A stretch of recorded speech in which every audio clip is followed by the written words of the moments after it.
Hello, hello, and welcome. Thanks for joining me, Dave. No problem, mate. It's glad to be here. Nice to see you getting your thing running.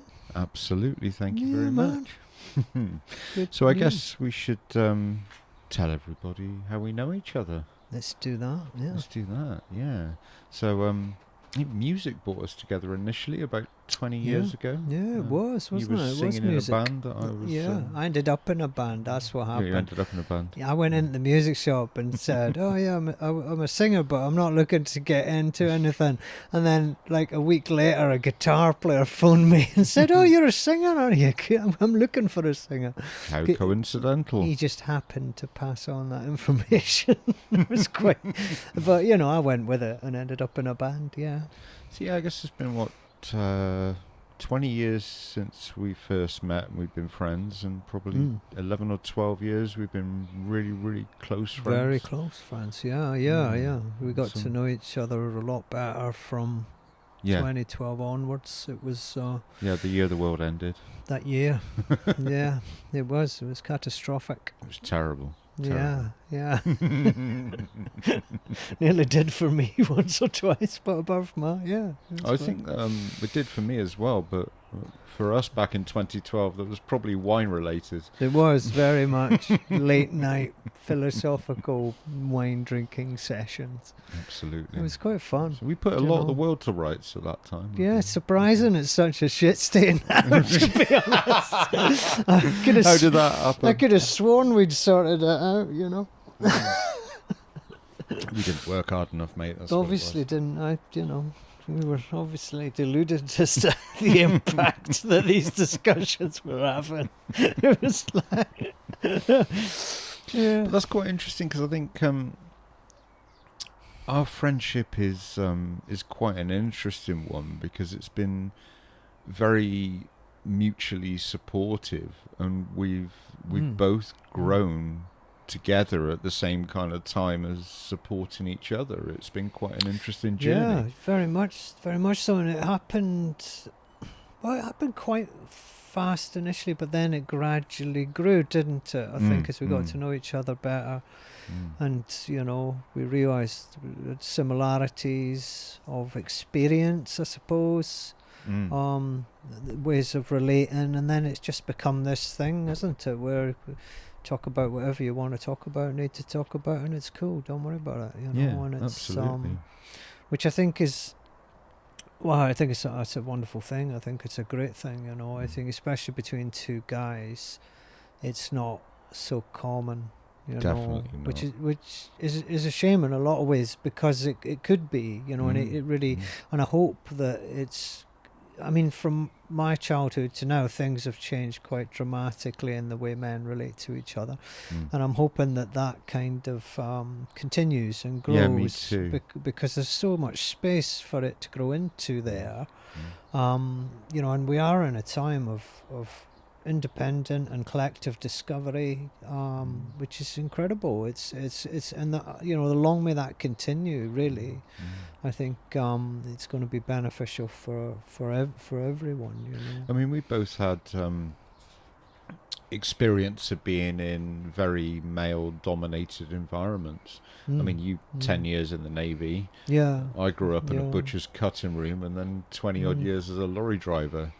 Yeah, absolutely, and it's Navy taught me a lot. I was, in close proximity to, there was like 300 people, and I was on 3 different warships over my time. Spent 3 years on the first one. It was 280 guys on a. You learn a lot in that kind of environment. It's a very, there's no privacy as such. You're right in amongst it, and you're doing hard work a lot of the time. So I learned a lot about people. I learned a lot about myself, fundamentally, but how people relate to each other and different circumstances, and and I've said to you before, but you can look at the world and you can have a perspective that it's a bad, nasty place, but I spent 10 years in the forces, and I came away thinking, what's with all this war stuff? Because from what I'm seeing, yeah, everyone's got loads of stuff that makes us behave sometimes in ways that we'd rather not. But at the core of everyone, I mean, this is, I'd spent time with thousands of guys in difficult circumstances, genuine, potentially life-threatening. Yeah, it wasn't a couple of situations, sure, and it was like, but what I found anyway was heart, fundamentally. Was at the core of everybody. Everyone's got their bullshit. Of course we do. I've got mine. Everyone's got their front. Everyone, but once you get past all that, really, truly, what you find is true, beautiful human beings. You know what I mean? And that's maybe sounds a little surprising for some people, but it was surprising for me, I suppose. So yeah, different to your expectations, certainly. Well, yeah, because especially now, if you look at the world and what's going on, you'd be forgiven for thinking humans are fundamentally flawed or evil or things like that. That's not the case. It's to me, it's environment. Environment is everything. It's absolutely everything, and that environment it's actually been proven, I think, with Robert Sapolsky's work, that environment, even before you were born, like, ancestral environment has shaped you and I now, but also our environment as children and then onwards, basically, is shaping us constantly into who we are. We have a habit of looking at people and saying, he's a bad un, he's done this, so there go, and we isolate the person from the environment, and then we chastise the person or lock them up or whatever. We don't tend to question. There's mitigating circumstances maybe, but we don't tend to question the entire environment and go, is this thing conducive for... We don't try and work out what caused that human being to, for want of a better word, fail in that way. Well, do you know what I mean? That there's something wrong in the system that is causing the human being to react in that way. And we just blindly... there's an awful lot we blindly accept, to be honest. And one of them is in the environment, and it's like, well, this child is functioning perfectly, ergo there must be a problem with this child.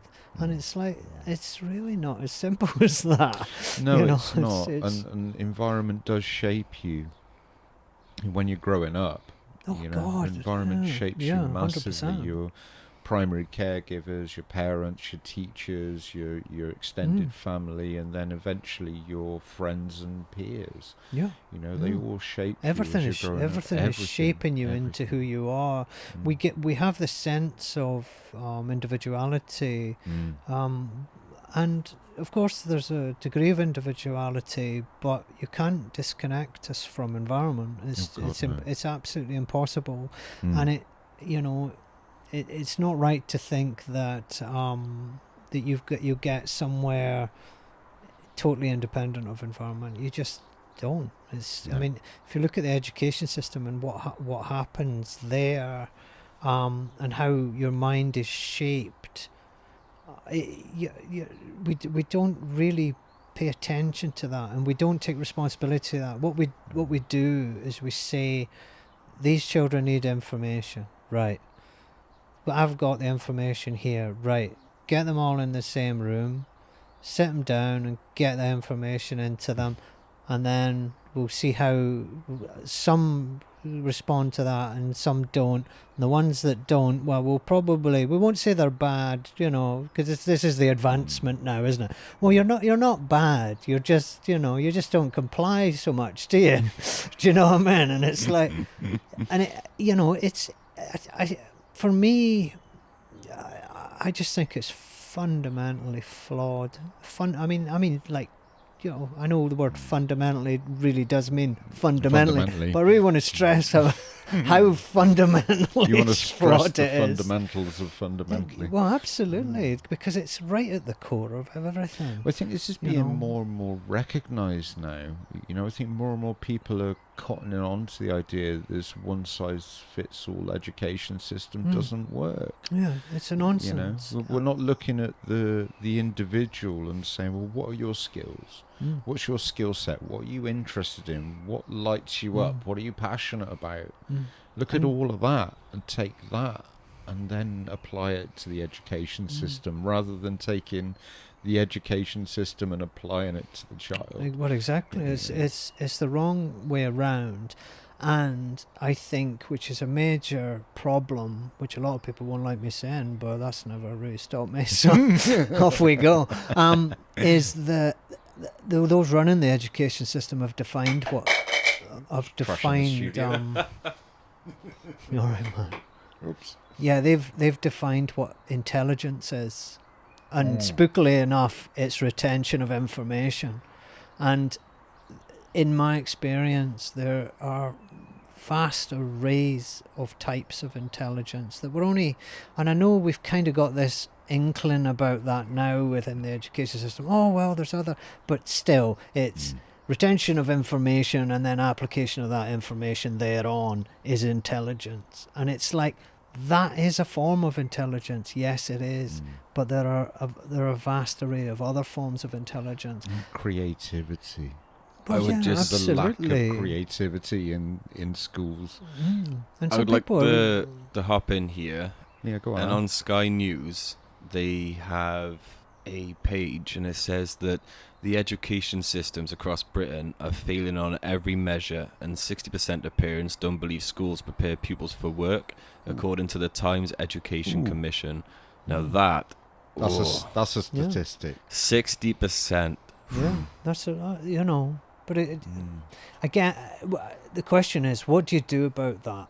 And I'll give you the answer straight off. Is nothing, because there is no mechanism being designed to make changes to the education system, which is exactly why it's the same as it was in the Victorian era, just with computers.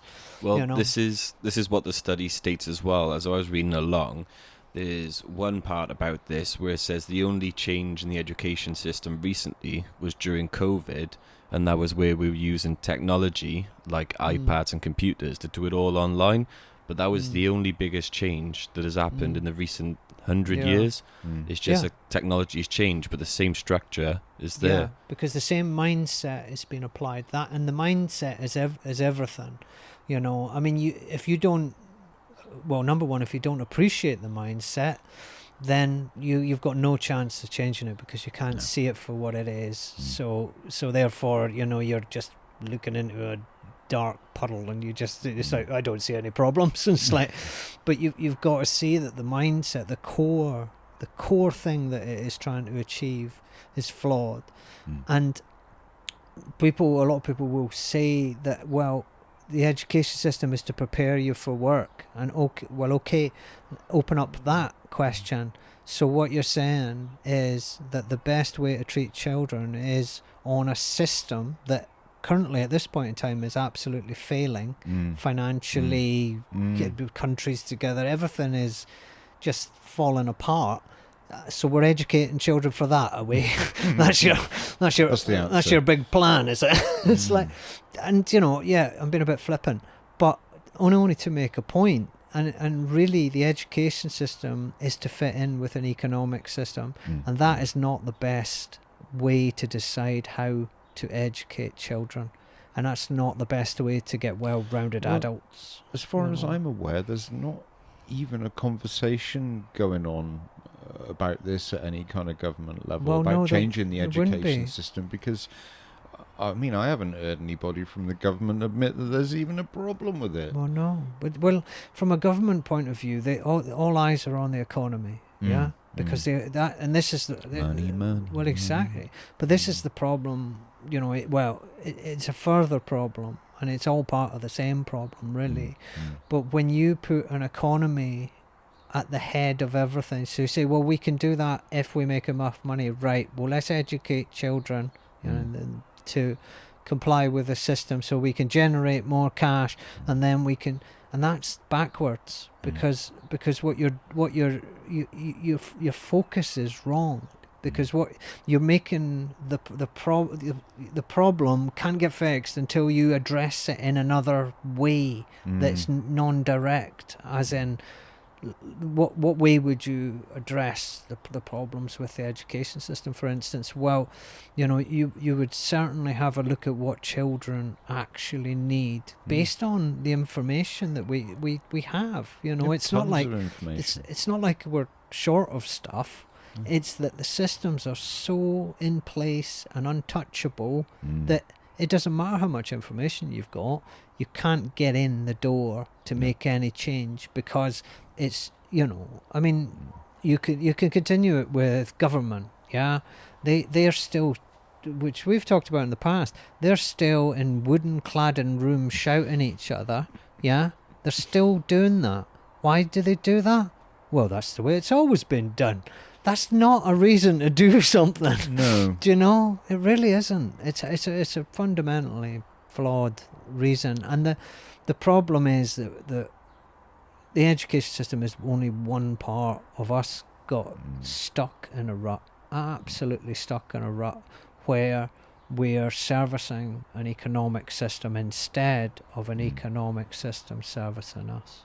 That's what I would say. Isn't it bizarre? Like, so many people go through the education system. There's so many people my age that did the GCSEs, A levels, university degree, and now they're doing a job that is completely unrelated to the degree that they studied for in the first place. Yeah, that happens quite a bit. I met quite a few people in that situation, and I again, what a waste. Well, yeah, what a complete waste. But what we're doing is it's conveyor belt education. So you get into preschool at 4, and then off you go, and that conveyor belt is your path. So you get to 17, 18, and then you're deciding what to do with the rest of your life. I mean, really, 17, 18, you're going to know that? Some do. Fair enough. I was 13, 14. We took our choices for GCSEs. So at 13, 14, I was choosing the GCSEs I wanted to do with an eye on the A levels I wanted to do.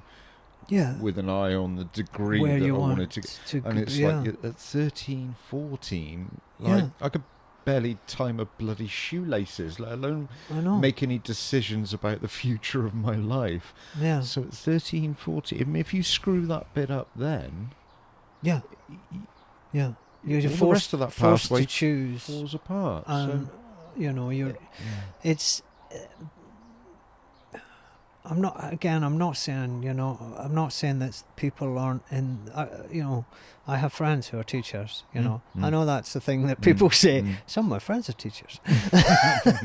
But they are, and I know that they care passionately about what they're doing, and they're doing the best with what they have to hand. So many of them are disenfranchised as well, aren't they? They're feeling it, for sure. But it's not like we've got ourselves stuck. We've fundamentally got ourselves as a civilization. So just zoom out from education system, even government.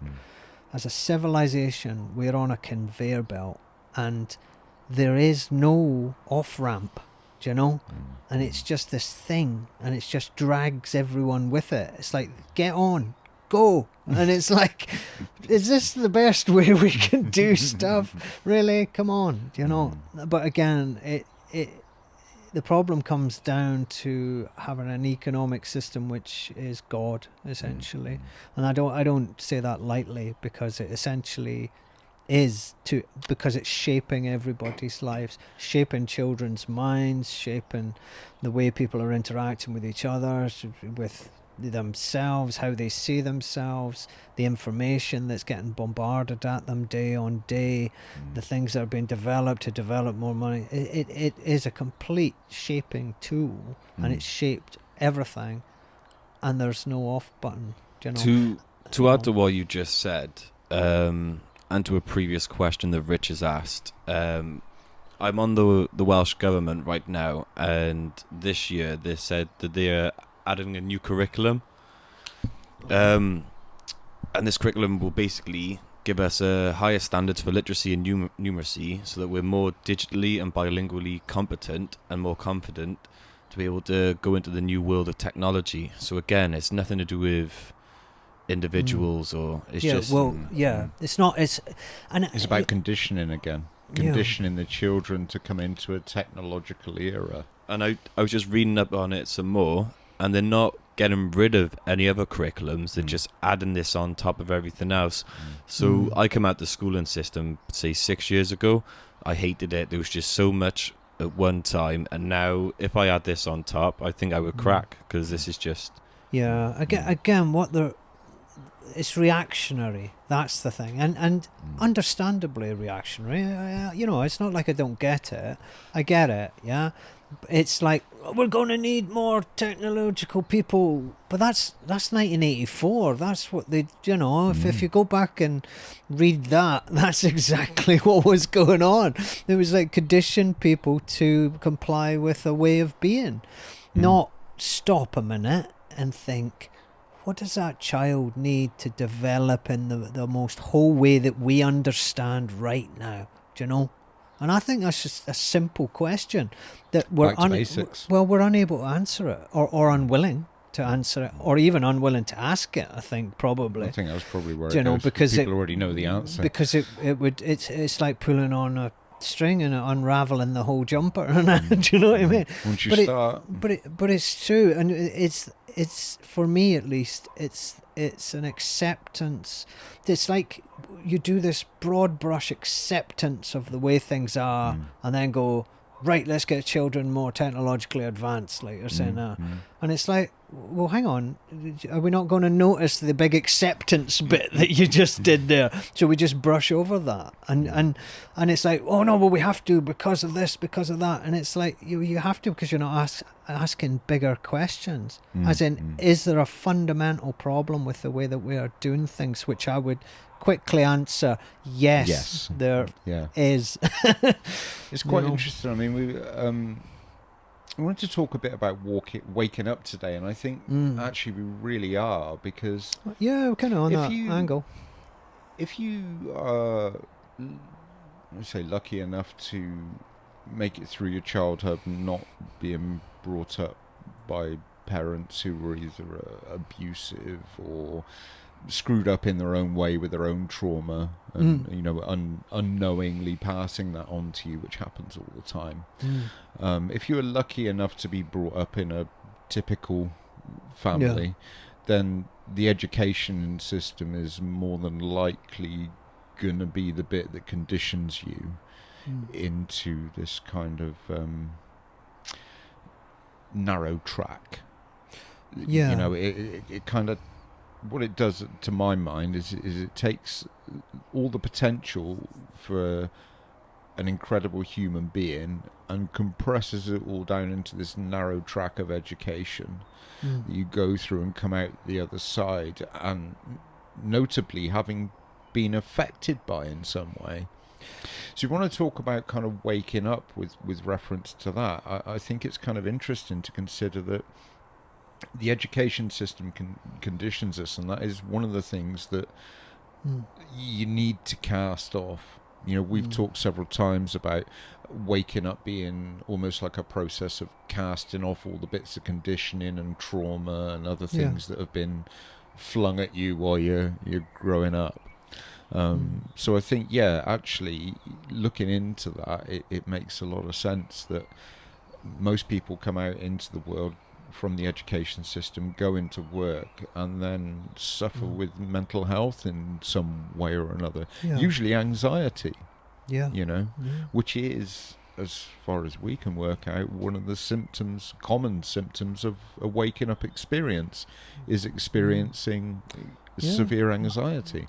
It can be, for sure. I think, I'm not meaning to say this as in it's pre-planned or anything, but just by the nature of human beings and the nature of the systems that we are subjected to or incorporated within, those are conditioning systems, you know. Now, I'm not saying that this is some, you know, nefarious thing going on. No. Let's do that. I'm not saying that. I'm saying that by the nature of us, that's what happens.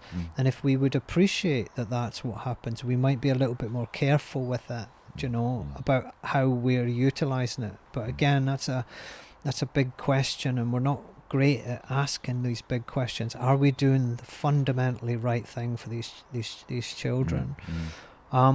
So if you consider it as a conditioning, which it is, you know, we said before about the brain state from 0 to 7 is theta, which is programming, as I understand it. Yes, it is. As I understand it, the brain is in a state where it is able to just take stuff on. This is why it's constant input, isn't it? People say Constant children input. can learn so quick because the brain state they're in is, you know, it allows for that. So if we consider that, and then consider the rest of the education system and how people progress within it, we are conditioning people to a way of being, and then shaping them into where we want them to go. Do you know? I know how that sounds, but that's what we're doing. Do you know? And it's, again, it's understandable. Everything is understandable. How we ended up here is understandable. It's how we've been doing things. It's just that it hasn't been changed. Well, exactly. You know, it hasn't been we've changed. doing things. It hasn't been questioned enough, you know. I think I just want to kind of highlight for people listening as well that when you're talking about systems, when you came out of the Navy, you went into being sort of like a software systems I analyst worked and in systems analyst. Complex software systems. So that's when you hear Dave talking about systems and systems language, you've applied that knowledge to the greater system of existence, for want of a better word. Well, absolutely, because I think, having talked to a variety of people, a lot of people don't appreciate that they live in a system, and they are a cog in a wheel of a system, because it's so easy not to see it. That's the thing. If you go about your life and just think, oh, I'll just, you know, do the education, and I'll get a job here, and I'll do that. That's a system's path that you've taken. Now, you might have a choice of a variety of paths within there, and that's fine. But you're still succumbing to a system's demands. And that's why one of my fundamental problems, it's not that I have a problem with systems, because we need systems, a system, but we need systems that are well thought out, and that are, especially when it comes to children, are really got into to understand we're doing the best thing for them, to shape them in more ways than retention of information. I mean, God, there's so much more to us than the creative that isn't answered at all in education. Not really. It gets stifled, doesn't it? In the most in favour of retention of information. I have a study here conducted by NASA, and it's about the role of convergent and divergent thinking in children into young adults. Convergent thinking is finding one solution that works for a select thing, and then divergent thinking is having a multiple solutions which work for the same thing. And within this test, they wanted to look at creativity from the ages of 4 all the way up until 30. And children aged up to 5 years old, they hit 98% on creativity. Then as soon as you hit 10, that drops down by 68%. Ooh. So children at the age of 10, only 30% of them still are creative. Whoa. You hit the age of 15, only 12% of 15-year-olds are creative. And you hit the age of 30, and that's 2%. So only 2% of 30-year-olds have creative thinking. That doesn't. I mean, it doesn't surprise me. It's still shockingly huge numbers, isn't it? Oh, yeah. You hear that, you're like, oh. But if you think about what we are doing, you're dressing kids all the same. Now I get there's reasons for that, so you can identify them and stuff. And then you're sitting them in rows and you're applying information into them, and there is no creativity in that. It's like, here's the information. Can you remember it? No. Have another go. Can you remember it? No. Right, try this. Can you remember it? Yeah. Way. Fuck, what? You know. And if you're a bit good at, painting or drawing or something, then you might get to do an art GCSE or A level. Well, but other than that, if you're not really any good, they don't tend to push you with art at school.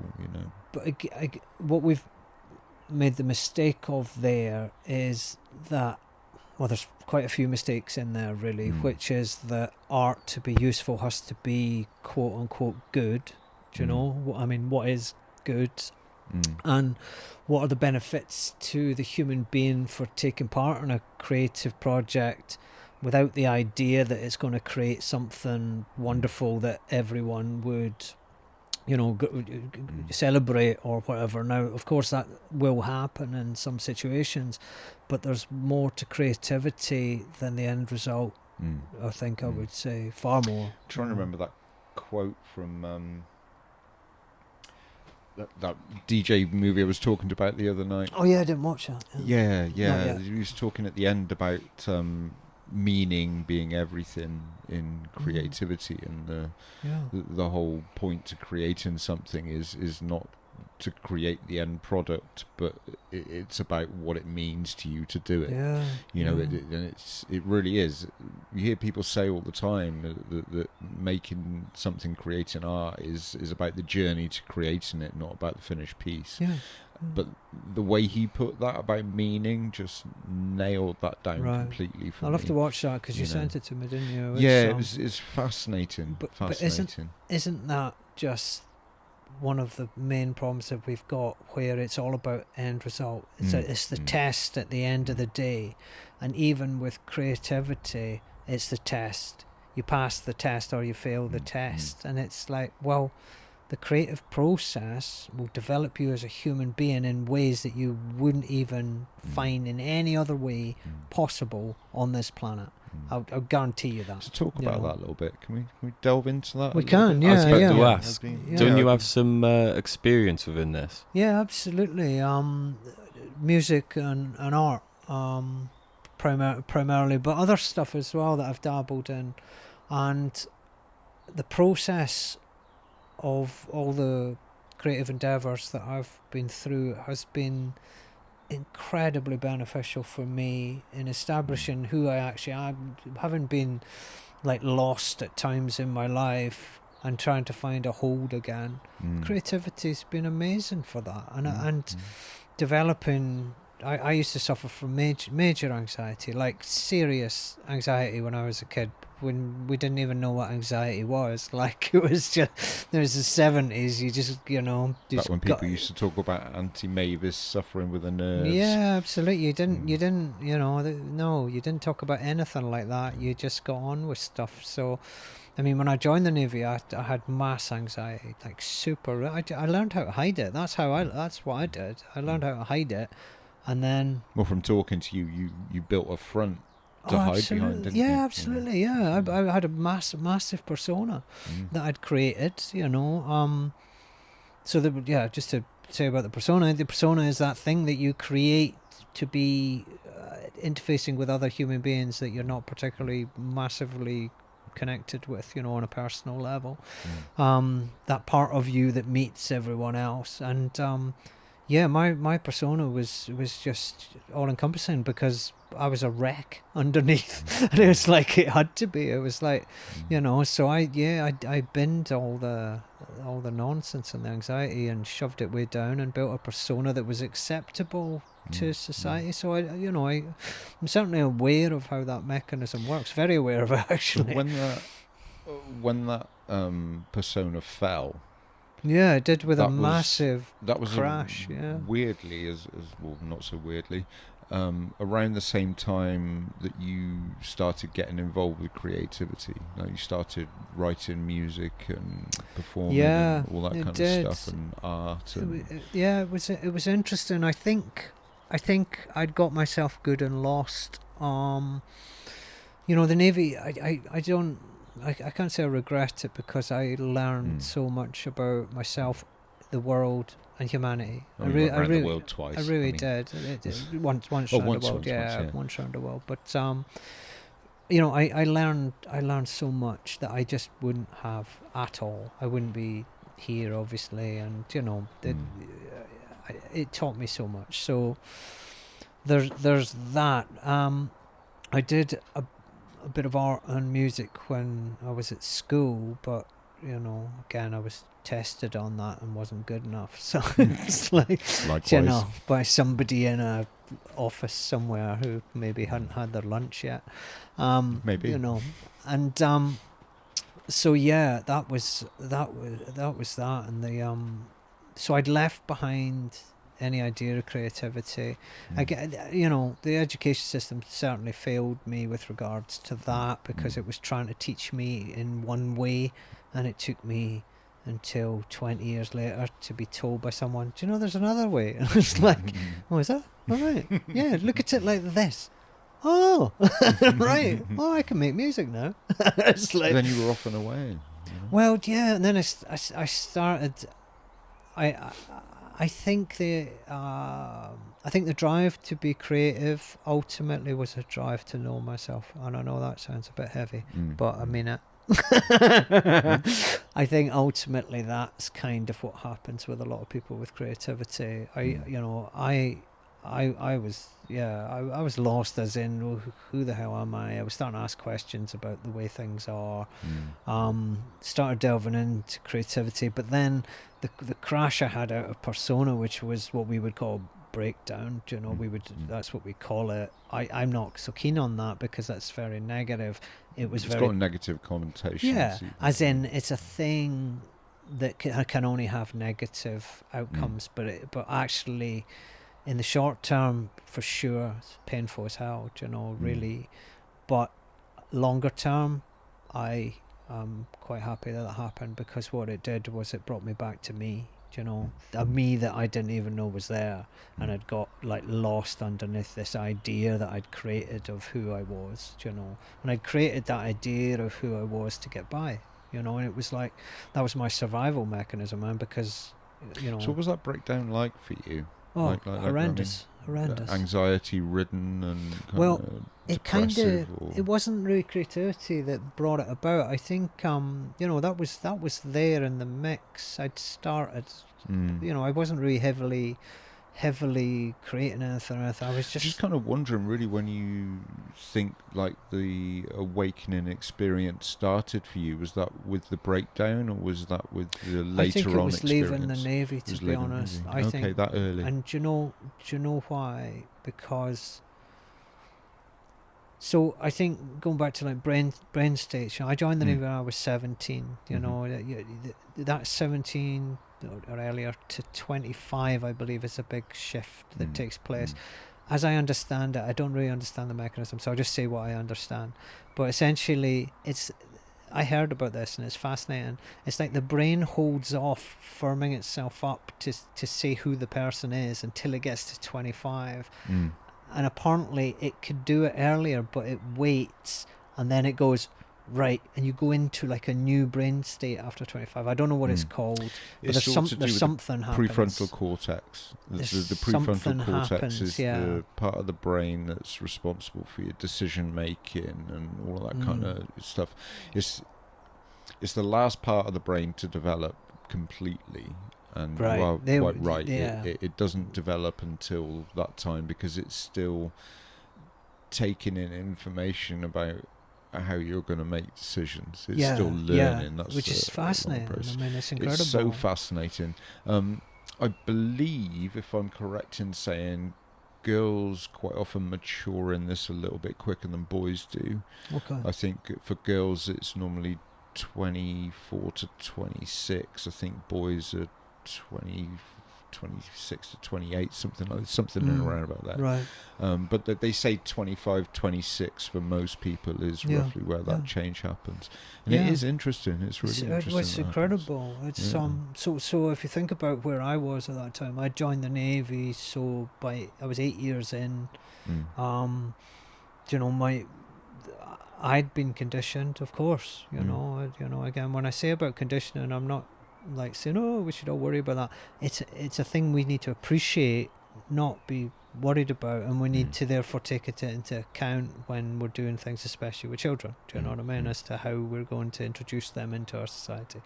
That's what I mean by it. But I was conditioned in the Navy, of course I was. You know, you can't. How do you stay out of? You don't. I would say you just don't. I was 10 years. I was on 3 different warships. I was at sea. Well, you know, serving on warships for 7.5 years, you know. You don't have a job to do. You work as a team. You have to fit in. You have to. Yeah, absolutely. So, and you don't... I kind of knew I'd been conditioned because I was kind of aware, and I used to think quite a bit even back then. I was considering stuff. So I kind of knew. And then when I left the Navy and I came out here, I really noticed the difference in the way things are, you know. And I started asking more questions then, because I think when you're surrounded by something, it's easier to adopt, you know, which you could argue the schools are the same thing, because you're surrounded by everyone doing the same things, and it's therefore, all right, this is where you don't really question, you kind of just go with it, because it's like, oh, I don't know, I'm just going to go, like, and which is, again, fair enough, you know, it's understandable.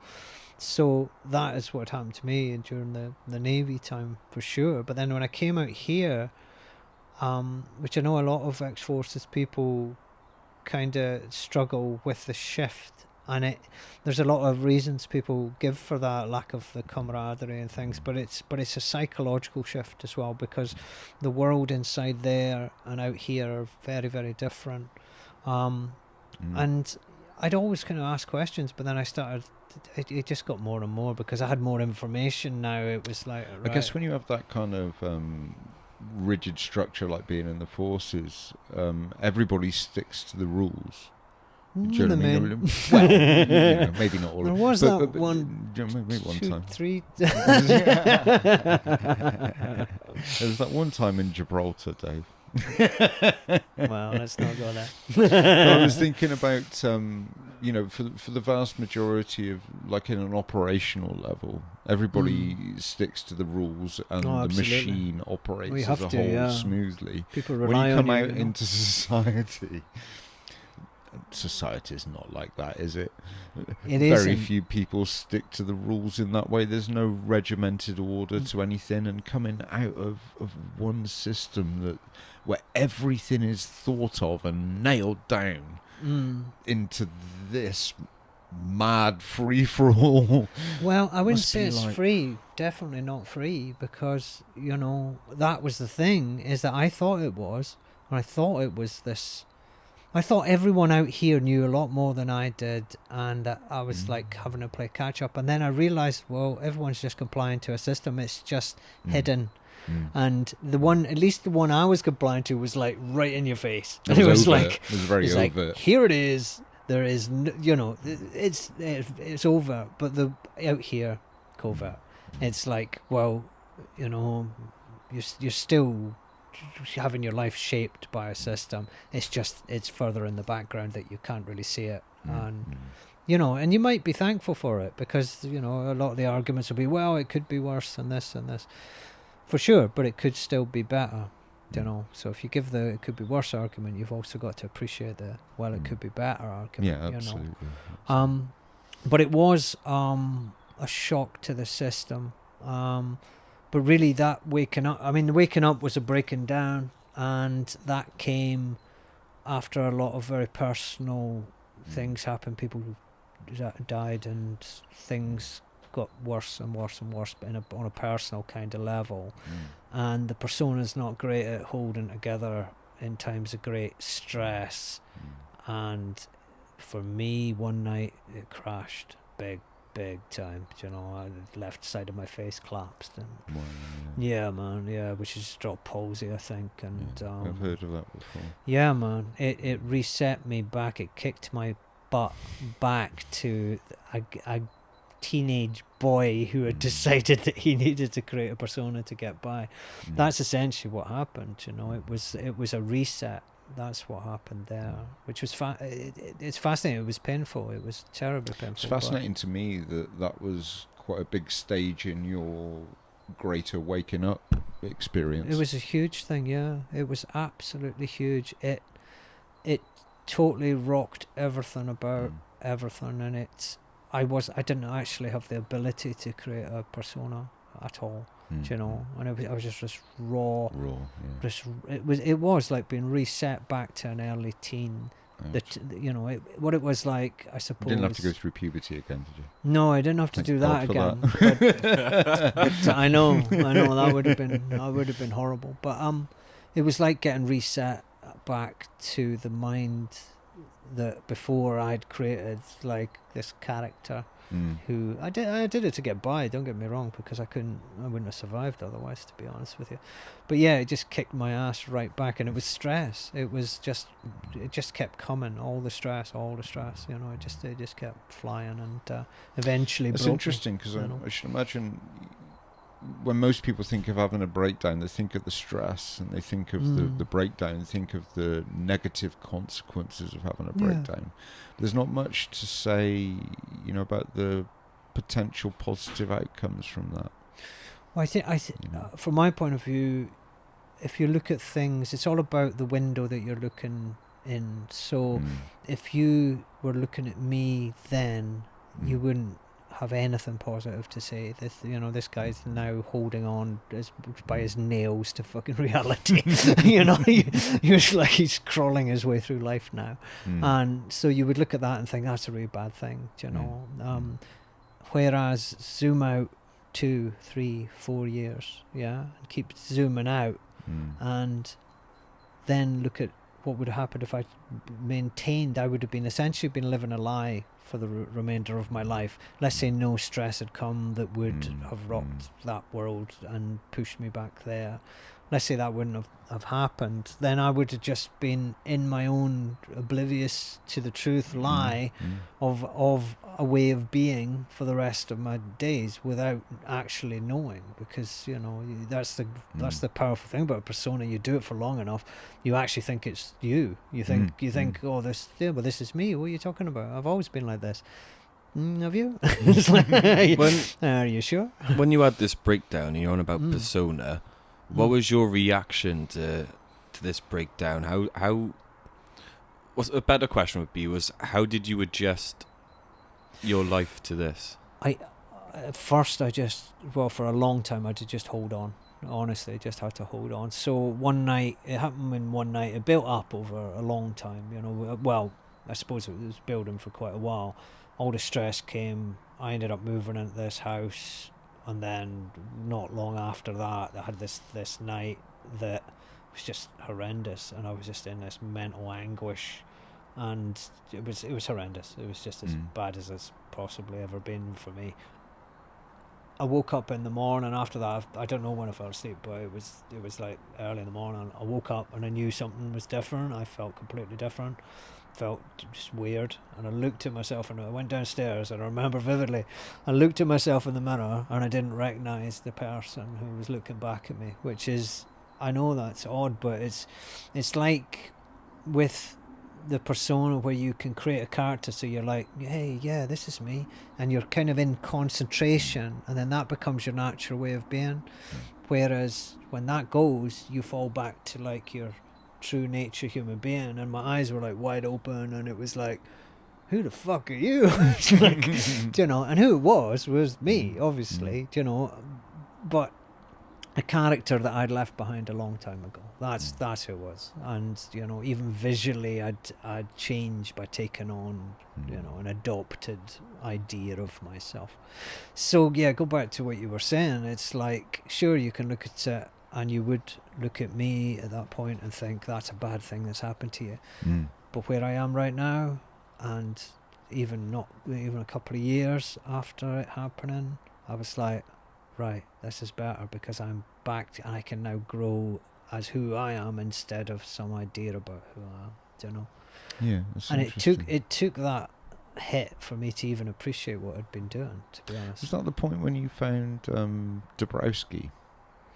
No, later I found Dabrowski, you know. I mean, because I think obviously that's worth highlighting. I mean, yeah. going back to sort of talking about more of breakdowns having a positive connotation as well as a negative connotation. Yeah. I think Dabrowski was instrumental in that for me when you introduced me to that. I was like, wow. He was great when I found him. It was like finding gold, you know, because I was lost and I couldn't find a way.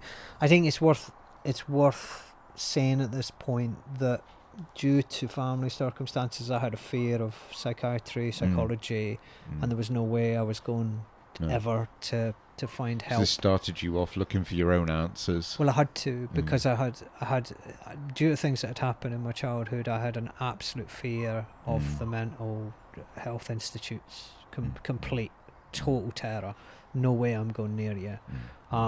So I was on my own. That's worth knowing about. It wasn't like I went to the doctor and the doctor said, hey, you know, no, I didn't go anywhere near the fucking doctor. Do you know what I mean?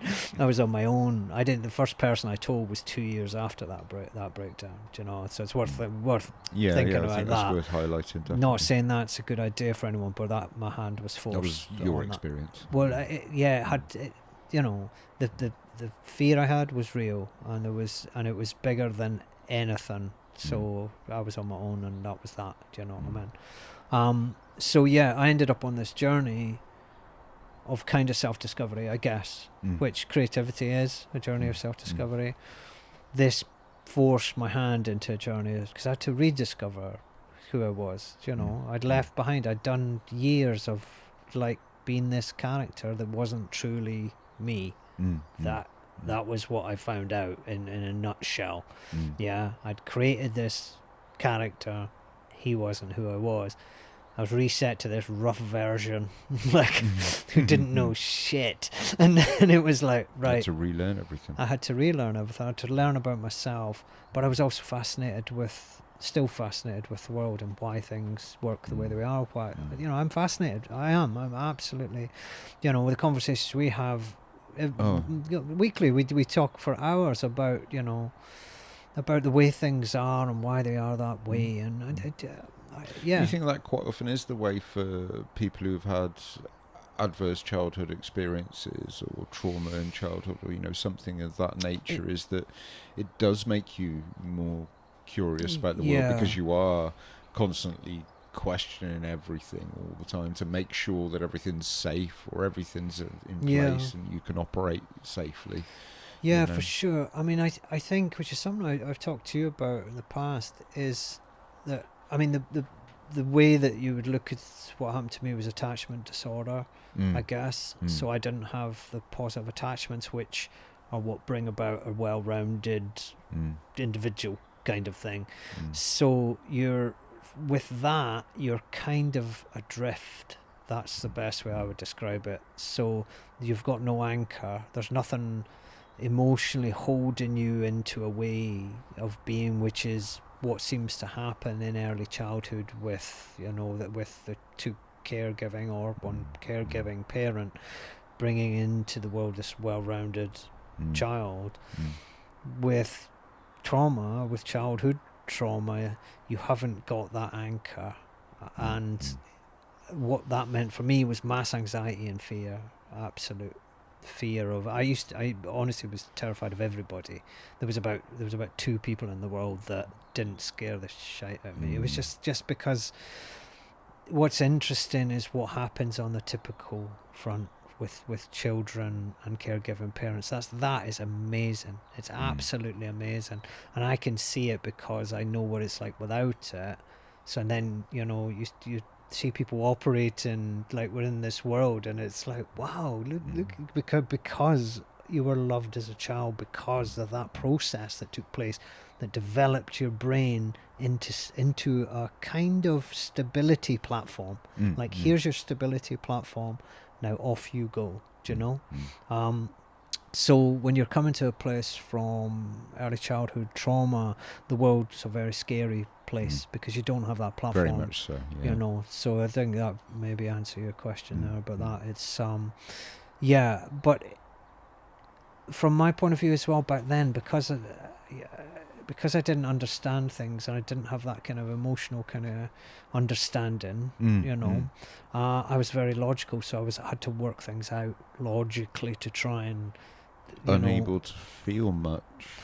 Well, I could feel, but primarily just terror. Like that was the main emotion I used to experience. Then we've talked before as well about you weren't really able to read other people very well. No, I couldn't. I think. I mean, just to. Because my mother suffered from mental health, but from quite a severe psychotic break, which took her in and out of mental institutions. There was no bond between me and my mother, but she was on mass amounts of drugs. It was the 1970s. I don't want to go into it too much. What the point is that there was no bond, and that bond is what develops your brain into understanding the relationships between you and other humans, not just the relationship between you and your mother. No, because that's applicable. But that's the one that teaches you how the world works. That's how I see. Well, that's how I see it. Yeah, it gives you, because it's the programming again, so it gives you that kind of. It's like a positive conditioning almost, isn't it? You get a positive conditioning from that healthy mother relationship. This is it. Like, and if you cry and you get held and everything, that's a lesson. That's a program that you're getting as a child that takes you on. I one of the things that I think I mentioned to you is that I don't think we take enough stock of what happens in normality, for want of a better word. That is. Yeah, whatever that is. Typicality. Typicality. Yeah, let's have that. We'll have that. So what we do perhaps is you look at someone with attachment disorder like myself, who, was dysfunctional, delayed mental development, stuff like that. So you look at that and go, oh, okay.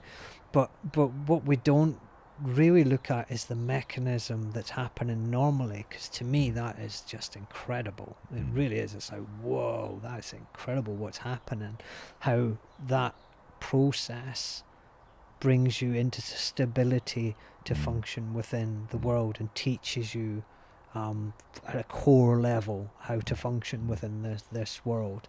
So I think I'm kind of getting back to what you were saying, when you're coming from a place without that, you're very much left to your analytical mind, because you don't have the core understanding of how things work, so it's confusing. It's really confusing. I ended up being hyper analytical because that was what I used to understand what was happening. So if we were having a conversation, I'd be constantly thinking about what you're saying to work out what you mean, because I couldn't read what you were meaning to get me. It's a bit like if you were trying to operate on Windows Vista when it first came out without very any of the similar, updates. Yeah, very similar. It was very much like that. Oh shit, I've loaded Vista. It's like, oh man. Everybody else is running Mac. Jeez. I'm on Vista. I didn't get that Action Man toy I wanted, and I've got Windows Vista in my brain. So we touched a bit on Dabrowski earlier on. I want to come back to that, because that really impacted me when you told me about that, and I think it's been such a huge part of you and I understanding ourselves and understanding the kind of mechanism of building back from a breakdown. Could I just ask who Dabrowski is? Well, Dabrowski was a student of Carl Jung's. He was a psychologist, and he came up with this theory of positive disintegration and the 5 levels of reintegration, I believe, is the way of looking at it, isn't it? His personality shaping essentially is the book. His positive disintegration, which sounds it sounds backwards. It sounds counterintuitive, but so the way I always explain this one to clients is, imagine you've got a wall that's been built by dodgy Acme builders, and it's got some gaps missing it. The pointing's off. It's not very straight. If you leant against it, it would probably fall over. If you imagine that to be a human being that's been through trauma, and you're using that badly built brick wall as an analogy, if you push the wall over, you're then left with a pile of bricks, which you can then choose to build back in any order that you want to, with your own fresh cement, and you can build it in at your own pace, true, your own time, and you can build back a nice strong wall out of the same bricks. And you can understand the bricks better than you ever could. You understand the placement of each brick and its reason for being there, and all of that. Because you have to understand it to get it placed back. You know, to build your new structure, you have to my mind anyway, you have to build it, number one, on decent foundations, and you have to understand why you're doing things. The key for me with all of that as well was very much a sense of you've got to go through the destruction first. You've got to have the breakdown before you get the kind of positive rebuild. Hence the theory of positive disintegration. Well, I think with Dabrowski, he was, if I'm right in thinking, he was Polish. Yes, he was Polish. Yeah, he worked in some psychiatric hospitals in Poland, and he did a lot of work with autistic children as well. Was he with autistic children? Right, and actually, his work on positive disintegration has been employed more by people working with autistic children than it has anywhere else. Okay, they've kind of taken hold of that idea. That actually makes sense it applies. to me. Yeah, because the core fundamental of the idea is that there's 5 levels of positive disintegration. Again, the title positive disintegration sounds all wrong, but it isn't. Once you understand it, it's not. And the idea is that general society is on level 1, and that's the functioning level of your society, and as a main. The vast majority of people there, people who fall by the wayside or who have trauma, like myself, will be out to level 2, which is you're starting to question the nature of the society at level 1. A lot of people, I believe, I haven't read this for a long time, but a lot of people at level 2 basically decide to get back to level 1. It's like, because it's scary going out on a journey of on your own self-discovery. Takes a bit of intrepidation, doesn't it? Well, it's it's not an easy thing to do. It just isn't. And I would quickly add that I personally think it's a very worthwhile thing to do, but it's not without its troubles. It's not like a walk in the park by any means. It really isn't. But what he described it as is, you can get to level 2 and then go back to integration with the level 1 society, which is the normal functioning society, or you push on into level 3, 4 and 5, which have their own. It's worth having a look and seeing what those different definitions of each of those levels are. But what he found was... Can you have a look, Al? Yeah, maybe worth DOBROWSKI, I believe. If you can't find him by searching by name, just search for positive disintegration. Sorry, while he's doing that. But yeah, the interesting thing I think from Dabrowski is he was studying what would be classed as the insane in those days, and again, going on what I was saying, as in, if you looked at me in my breakdown, you would say that was a negative thing.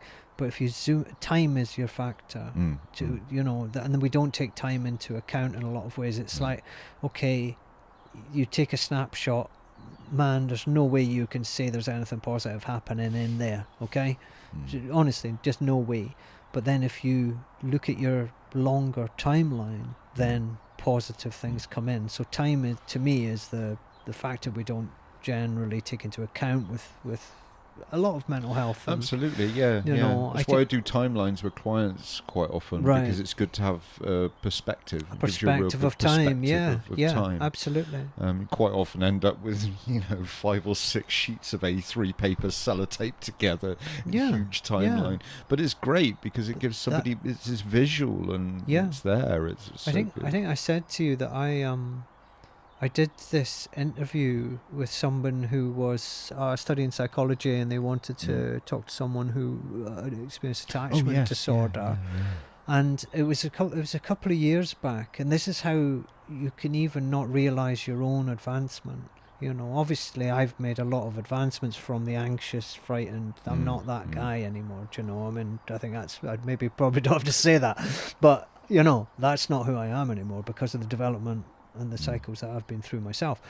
But what really brought it home to me was a few years back, and she was asking me questions about certainly my childhood and the impact that it had on the way that I perceived life and everybody and all the rest of it. And I noticed afterwards that all the questions she was asking, I was answering, I used to be like that. I used to. And it took someone asking me, saying, you know, for me to realise that actually, hang on, that's the past now. That's gone. And it's like, oh, okay, that's good. But it's interesting that, you know, it needed that question to highlight that. That I was in a new way of being, basically. Again, if I reference this back to my experiences with clients, it's quite often change isn't really realised very often until something profound happens, and then you realise there's been a change because you suddenly go, well, I didn't act how I usually do in that situation. So that was giving me away. Do you find some Dabrowski? Yes. So wiki page there or something, is it? The level 1 is primary integration. Level 2 is uni-level disintegration. Level 3 is spontaneous multi-level disintegration. Level 4 is directed multi-level disintegration. And level 5 is secondary integration. Okay. If I go onto this, it should give me a further analysis into what each one is. Yeah, I seem to remember reading a wiki page years ago. I got my R and the W mixed up then. And it gave a kind of general idea about what each one kind of was. I haven't looked at that for ages because I bought his book. I bought the book and read it. It was fascinating. But going back to what happened with me was I couldn't seek help.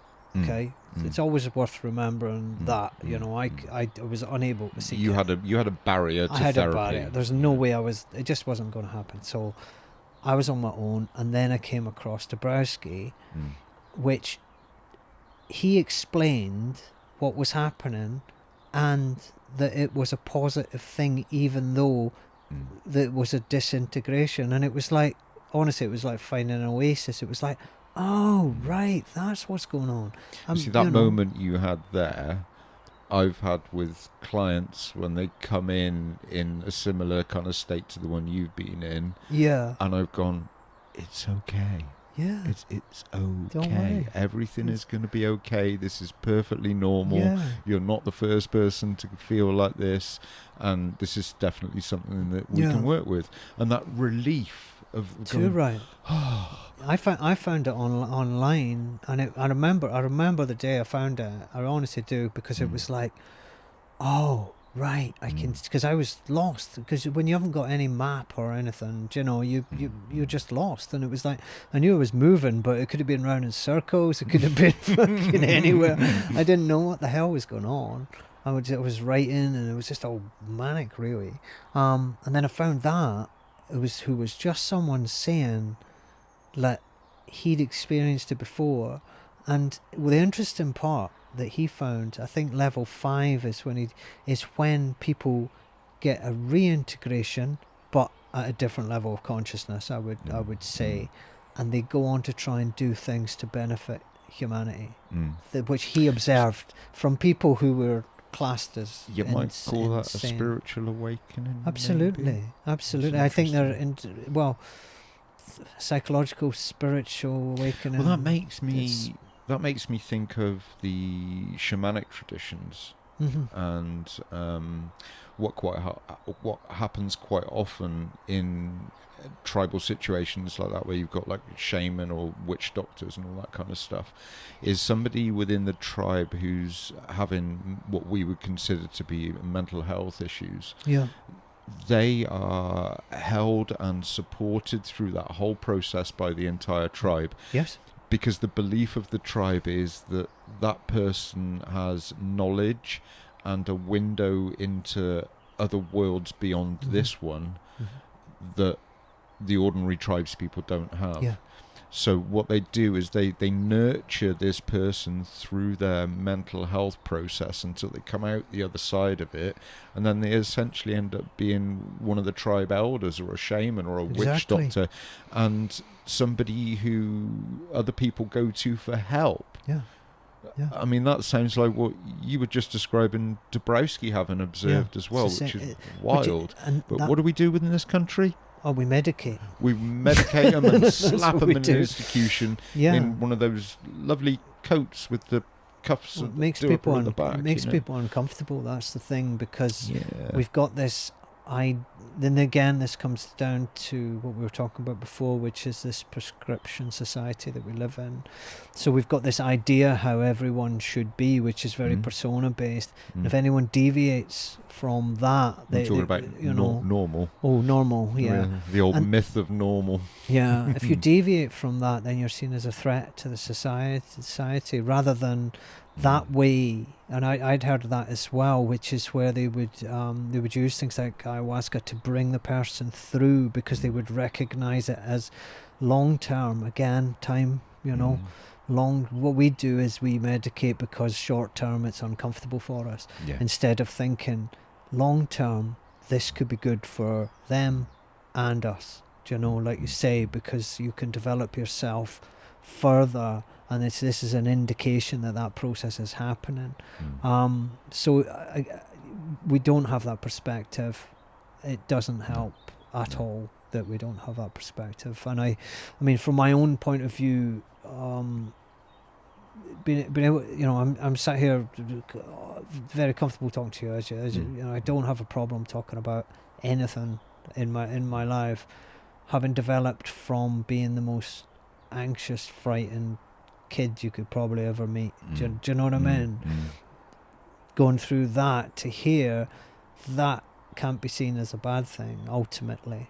God, no. So again, time, which we're not tough along the way, as every journey of this nature is. I don't regret it. Every journey, full stop, in life has got its own pitfalls along the way. Nothing's a straight line, and I genuinely do believe that nothing good ever came easy. No, it doesn't. It really doesn't. It's Yeah, you're over there, Al? Yes, I've just found something which is a bit more easier to digest. So level 1, primary integration, going back to positive disintegration. Would be stuck in the present, a lack of imagination, projection and realistic goals, and an impairment of personhood. So you'd basically be very reactionary. Going back to you would be having the persona before the breakdown. A lack of personhood. Yeah, and then as you're going up the levels, you're increasing the way you would see yourself and how you would imagine yourself in the future. Gaining that personhood. So and self-awareness, an increase in self-awareness as growth and then everything at the same time. At the very last level is a higher level of development, a new organisation and harmonisation of personality, a self-aware, self-chosen and self-affirmed structure. So basically who you are by the end of level 5. Confidence. Yes. So you start basically as a blank piece of paper, and by the end, you've molded and shaped yourself into who you want to be. You fall apart, and you rebuild yourself in a like as Rich said with the wall. With the wall, yeah, absolutely, absolutely. I think that's in my experience, that was exactly what it was. It was like I set off on a path. That path ended up on the end of a cliff, and and then I had to build from there. But the the thing I think the second time round is that you're coming at it from a place of knowledge. So you're coming at it with a completely. You're older, which is obviously going to give you a different perspective on what's happening, and where you want to go and what you want to learn about yourself. So it's a different perspective that you have. That kind of second time round. So the falling apart. That's why I don't even really like using the. I mean, I use breakdown because that's our national understanding. Well, that's how we perceive it. Whereas actually, again, if you introduce time, breakdown doesn't work because that happened to me allowed me to build myself to where I am now. So it's also one of those words that's overused as well, isn't it? It's like somebody having a bad day. It's, I've had a total breakdown. Yeah. I don't think you have. Yeah. It's like, we talked as well about reclaiming the word mental. Because it's used in the wrong connotations, and I think breakdown is one of those words. It has the wrong kind of connotations attached to it. We know what you mean when you say it, but the problem is we don't. It's a bit flippant. Yeah, and we don't understand ourselves well enough for that to have any use true use. I mean, you can have some kind of basic understanding of what's going on there, but if you don't really understand the mechanisms at play, like for instance with me with persona, and I mean, essentially not being able to hang on to that identity any longer, and then rebuilding from there. Arguably you could go back and say, well, you wouldn't have had to build a persona if this hadn't happened, but that's life. Things happen, and you don't have any control over what you get as a child. You don't have that. Pop out the womb and go, I'll take that package there, please. Take the one with the pool and the helicopter. We'll have that one. I'll have the side salad. You get what you're given. Unfortunately, then you have to sort it the fuck out yourself. There's so many external factors that can just shape who you are. Absolutely. Yeah, absolutely. But you've also got the ability to reshape. That's what I would say to anybody is that no matter what happened, you have the ability to make a decision about where you're going next. And it might be hard and you might have to crawl there to begin with before you get up on your feet. But you have the ability to say you're going to move forward, and it's going to be under your steam and under your direction. And I think that's an important factor. Statement in itself is the value of having these kind of conversations on a podcast. Yeah. Because, people listening to this might have had similar experiences, or or be in the middle of something like that at the moment, may have experienced a breakdown and not looked at it any other way than being a negative thing. Yeah. No. Again, that's what we're told, and it certainly feels like at the time. But ultimately, I think it can be. I look back on it now as a positive thing that happened to me, which is, I know, strange, but true. You're right. It is about perspective, because at the time when something like that is happening, your world is crumbling around you. It's scary as hell. But like you said, you look back on that like in a couple of years' time after the event, and you've grown so much as a person, and everything's changed. And you look back at that, and it doesn't seem scary anymore. It's scary when you're going through it because it's new and it's unknown. But I think there's a massive amount of benefit sometimes in like head on. Do you know what I mean? Just push through that bit and get to the other side. Push through that bit, get to the other side. I now see that from my own development as it was necessary. Do you know? I mean, okay, you could say that I could have just stayed as that, but given the choice, I know I'll take this path, however painful it was. I'd rather be real. Do you know? Like that to me. It's kind of like none of it was a choice, though, is it? Not really. Kind of. A lot of it was forced because of circumstances. you know.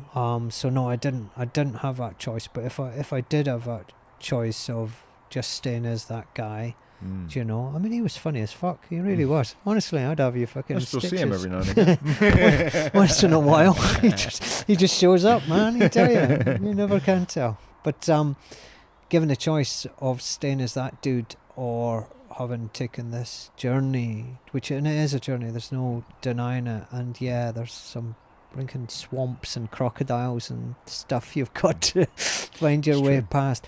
But what you learn, and what you learn about yourself, and what you learn about other people, it's incredible. And I think, you know, adding on to that idea that you do have choices. They might not seem like big choices, but they are choices, and they do turn out to be big choices. But how you perceive yourself within that circumstance really matters. You know, I've been in situations with my own mental health where I've seen myself as, you know, the victim, which is it's obvious, and you know, I don't blame myself for ever feeling like that. You know, why did this happen to me? What did I think it's a natural part of the process. Oh, absolutely. You're in a lot of pain, of course. You know, the starting of asking questions. Yeah. Really.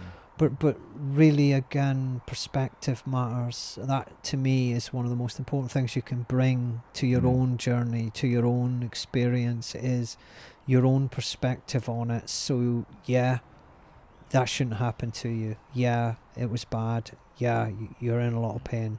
Okay, got it. No problem. Now, are we going to sit there? Or are we going to be the plucky adventurer that's going to fucking get out of here and move forward and build ourselves back? Which one are we going to do? Do you know? And that's a choice. That really is. And it's just a perspective shift. Changing your perspective. You know, I mean, we can talk about forgiveness another time, and that's important. But how you're perceiving yourself at this moment matters. You know, you can Massively. you can be that plucky adventurer who's down on his luck. He's been beaten down. Do you know what I mean? Fucking gorillas attacked him and took all his clothes, and he's cold and wet, and Jesus, he's crawling through a swamp. Yeah, you be him, but keep fucking crawling. That's your decision. Do you know? And who are you going to be? And that happened to me. At one point, it was a shift in me where I changed from being that victim person, and I was that person for quite a long time. But I still was moving forward. But I was certainly in that mindset of, do you know what I mean? This shouldn't have happened, rather than this did happen. Right, what we doing? Okay, so shifting that, and that to me helped incredibly, you know, about how am I perceiving myself, and how am I perceiving this journey. It's that shift can aid you in ways that other things just can't, you know. It's because zoom out a little bit, isn't it? Zoom out a little bit and have a look at that slightly wider picture. Yeah, it's just that little shift in perspective, and it's a big shift when you're there. It really is a big shift because so much has happened or whatever, and you know what I mean. And you're in a lot of pain. Yeah, it is quite a shift, but if you can do it, if you can make that shift, and see, you know, how am I moving forward? How am I getting out of here? Then that's a totally different dude, you know. That's a different dude taking on the next stage of your journey compared to this shouldn't happen to me. Yes, it shouldn't happen to you. Got it. Yeah, and I think it is important to remember that one step at a time can be so much more powerful than trying to run up the whole mountain in one go. Yeah. Well, and you know, it's that idea of just what can I do for myself today. And when I've been in my lowest points, it's always the simple stuff, you know. Cook myself a nice meal, you know, have a wash, get dressed, you know, the basics. And it sounds so basic, but when you're in that place of feeling like so worthless and horrible, doing the little things to help yourself, for me, personally speaking, is always the way that I try to get back on, because you know, I do something little for myself. You know, I cook a meal, I sit down and eat it, and I'm like, oh God, I'm so glad I did that. I feel really good about me now, because I've done that for myself. I've nurtured me, and I know how to do it's weird that how now, you use that word, because my neighbour, who also suffered from childhood trauma, we ended up good friends. It's funny how we all end up chatting to each other, isn't it? We tend to find each other. We do, like little beacons. Well, it's true. It's true. It's almost like the energies match, and it's like, okay, yeah, I see. And she used to know because I'd go quiet. If I was in a particular bad period or whatever, I'd go quiet, and she'd just text me and say, "Nurture yourself." That was what she always said to me. Oh yeah, I remember. Look after myself, just on a basic fundamental level. It sounds so simple, but my God, when you're in that place, that's one of the most powerful things you can do. Take a bath or something. Just when you're in that place as well, you can find it comfortable, because it's just one of those things that you just go back to your basics. It's because it's familiar. Yeah. That's why it's comfortable. Even though it's actually an uncomfortable situation, there is comfort in that uncomfortable familiarity. I always like to remind myself of Samwise Gamgee, and he's leaving the Shire, and he says, one more step and this is the furthest away from home I'll ever be. But he takes that extra step, and then look on the journey you went. That's a grand line. I love that. I always like to try and think of that in my everyday life. I'm about to do something uncomfortable, no matter how deep or how little it is. Just take that one more step, and who knows whether... Are you going to do that when we jump out of a plane next Wednesday? I couldn't resist getting that one in there, mate. I'm absolutely bricking it, but I've done a little bit of research. It's 120 miles per hour max freefall speed, and I do that quite often on the bike, so it won't be that different. The only difference is instead of a tree coming towards me fast, it'll be the ground. only planet Earth. You'll be fine. Yeah, that's fine, mate. We all bounce. Yeah. Right, guys. Well, that feels like a nice place to wrap it up for today. I think it's been an interesting podcast. Awakening, anxiety, and childhood experiences. Yeah, we touched on quite a few bits and pieces. I think, we'll have a few more chats about the awakening. I'm sure stuff. You'll be back again, mate.